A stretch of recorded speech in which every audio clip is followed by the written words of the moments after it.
Hi everybody, welcome to another episode of First Impressions. I'm looking at Warhammer Vermintide today. I'm going to go through some things in the game I like, some things that I maybe don't like so much. Give it an overall summing up and then let you decide from there whether or not it's a game for you. Um, um, Gameplay itself, it's a first person perspective game, it's cooperative. So you and up to three other people fight through levels, fighting the Skaven, which are these rat-like creatures that exist in Warhammer universe. It's very similar to, say, Left 4 Dead in terms that you have to work together, you can be incapacitated, you have to help each other by reviving. There's times where there's large hordes will come, boss-like enemies. Um, One thing I found with the game, the enemies seem to generate in packs, not slightly different layouts through the levels if you replay them. So in a way, I mean, you can't always just stand around resting on your laurels. The enemies will come from all angles, so they'll come over walls, over ladders, through holes in the wall, gutters. So you always have have to maintain a level of alertness. So quite a lot of action goes on in the game itself.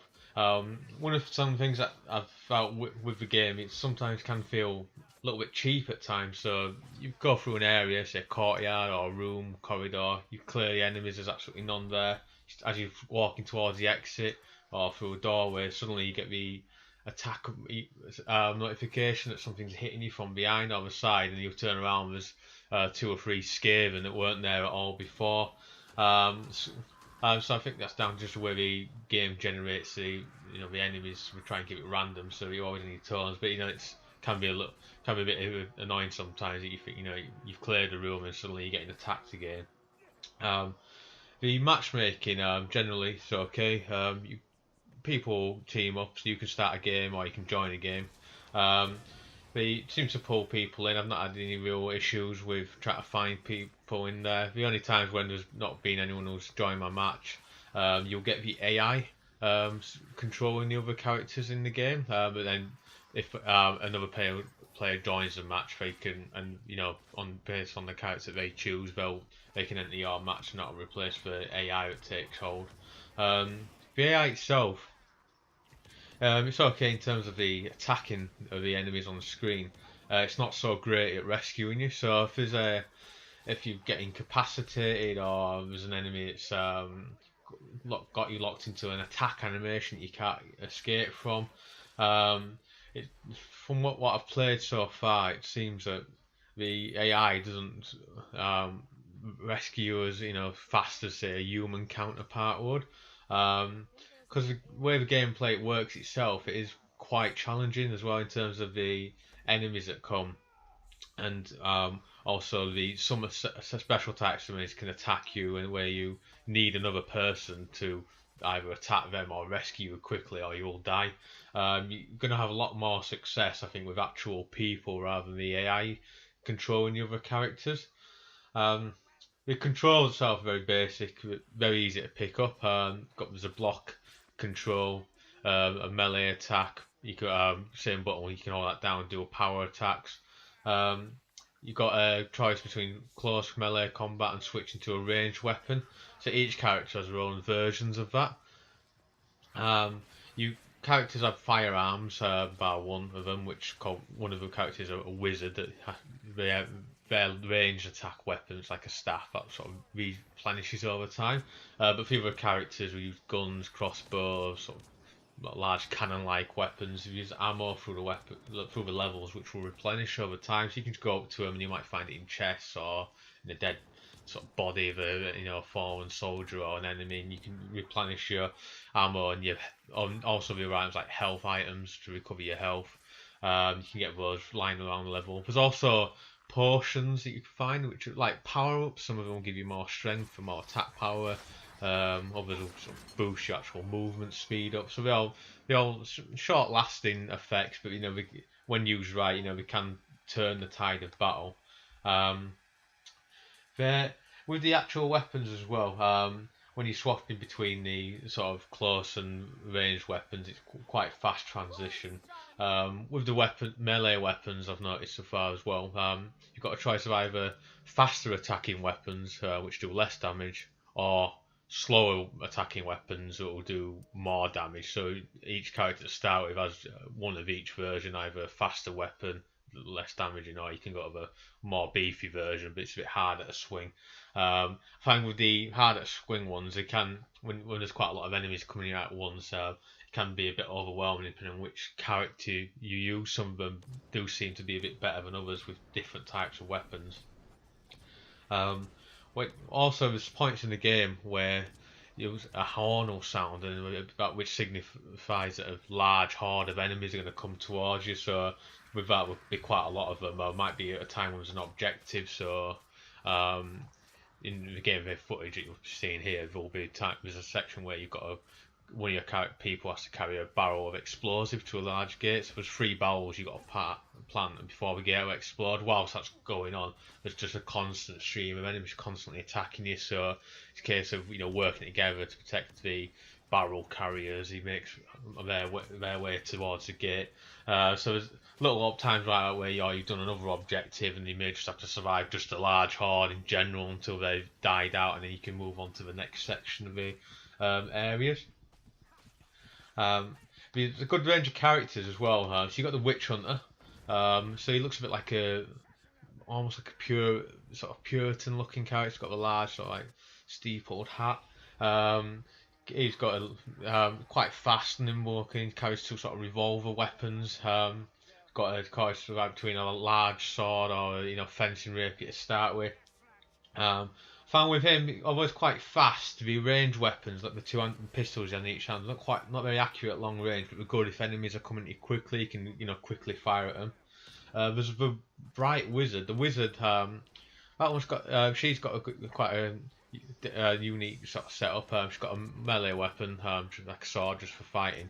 But when it comes to range, she has to use like a staff. So staff there, you can either fire like spells directly at the enemies, or you can sort of charge glyphs and direct them on the ground, which will explode as soon as you release the attack button. Now, when using her meter fills up, and the more the meter fills up, the more the flames intensify on your character. And if it gets to the maximum, then you'll start losing health. So a little pop up on screen will come telling you to vent the flames. So that just means it's like a cooldown. So she doesn't use ammo, but you've got to manage the build up of the magic potency. If it gets to where you start losing health, you can vent it at any point you want. There's the Imperial Soldier. He's quite cool. So you've got a choice of him using either start with a large maul weapon to hand like Warhammer, or a sword and a shield. He's got quite a cool secondary weapon to start with as well. It's like a large hand cannon, if you want a better word. It's quite powerful. It's great if there's enemies coming close, you just blast them. You do get a sense of quite a meaty recoil when you're using him. But generally packs a punch. Slow to use, but he's quite a tough character. You've got Way Watcher. She's an elven character, basically like a scout. So she's got fast daggers. You can got a bow and arrow which you can aim and do sort of fine shots from large distances. Quite an accurate character to use. You've also got a scout, which is like a dwarven character. So he's quite short. He packs a crossbow to start with as his ranged weapon. You can carry like a war axe and shield to start with. He's quite a cool character to use on there. Some of the things don't sort of sit well so much with me is when you're going through the maps, although these objectives pop up, it's sometimes not always obvious where they are. You do work the way through the levels, and eventually there are sections where there's only going to be one route, but there might be sort of multiple paths to that one section, so it's not always quite obvious what's going on unless there's like a transition scene showing something's coming from a certain angle. I've noticed sometimes where don't know if there's been issues just with the online, but say one of your teammates has got fallen down and you have to revive them. If you go to where they are, there's been instances where there's just nothing there. Neither me or the other players online have been able to revive someone, but yet the indicator in the map on green, it's like an exclamation mark, if what we will. It's on the ground, but there's just nobody there. Now I don't know whether it means that they're in some other part of the level that you have to look for, or whether there's some sort of glitch. You can to help with that, you can sort of turn outlines on and off on your character. So what it means is if the character's not directly in your field of vision as you're going through the screen, so say they're behind the wall, you'll see like a green silhouette of the other character, so you can sort of see where they are. So that'll help in cases like that. The items themselves, you say like you want to heal some health or use a potion, they take a little bit of time to use, only a few seconds. It's in the heat of battle, it's quite difficult to use them because you can get attacked by enemies. So I suppose in a way the developers try to create a sense of using them at the right time, sort of thing. So it's not too easy, but you always have to you can just use them regardless of how many enemies are coming. But they do seem that sometimes it can take longer than than you'd like. Especially in the heat of battle, or you try to save some of your teammates from defeat. With the game itself, I don't seem to be any sort of checkpoint system as such. So you start a level, work your way through the objectives. If you got all the way towards the end, you've done like some of the main objectives of the game, like worked your way through areas. If you all die, so then nobody and you can't revive one another in time or heal each other, you basically defeated as an entire party. Now, when you're defeated, you basically just start again from the very beginning of that level. Suppose in a way it kind of makes sense. You all died, so you've not worked for that level. But it can feel a little bit cheap sometimes, especially when you've worked your way through some quite big objectives. Where it's like a focal point of each mission, and then you get to the end, and then suddenly you're all defeated. You have to start again. When your character does get defeated as such or is injured, it's flashed up red and you can see your character it pans out like a third person perspective, and that just means that another teammate can try and revive you, but if you're in that status, basically as a party you're shafted, nothing can happen. There's some enemies that are can feel a bit sort of cheated, for want of a better word. There's these pack master rats that you see randomly dotted around levels. They basically have like a long staff thing, and suddenly will sneak up on you. They'll ensnare your character by the neck by this long sort of pole thing with a hook thing. Whilst that's going on, your camera pans out and you can't escape from that. So there's no button sequence or no item you could use to save yourself from that. It is reliant on your teammates noticing, finding them, and attacking the enemy, killing it before it drags you off. Because if it drags you off, whilst you've got your health slowly drains away. Eventually, you'll go into the dying status if no one kills the enemy and releases you fast enough. That sort of kind of comes back to the point I made earlier about the AI side of things. I've noticed with the AI when it's happened to me, it's very rare the AI either finds you or does anything to save you from your character dying. Another sort of enemy, it's a bit like that. You can't escape if it starts attacking. Is the assassin, right? It will just jump on you and it will just constantly stab your character until you're dead. Again, you need teammates to kill it or save you before your health runs out, because you just can't fight it off in any way once it locks onto you. But the overall game itself, I mean, the setting, what I quite like, it's got to be typical sort of Warhammer fantasy setting, slightly tongue-in-cheek with sort of where the dialogue is between the two characters. The graphics, almost got a slightly cartoony edge to them, but I do quite like that. Always sort of like a medieval dark setting. It's not too realistic, but then again, it kind of fits in well, I think, in my opinion. Sounds fine, it's not the greatest thing. Music's okay, effects are fine. The little dialogue between your characters on screen, your teammates, it's automated. It can be it's a bit tongue in cheek, witty at times. But I mean, I suppose to sum it up, this game, I say it's good to pick up and play for a quick match. It's not something you would personally play constantly, for say a good 2 3 hours in a go. I'd find it probably a bit frustrating.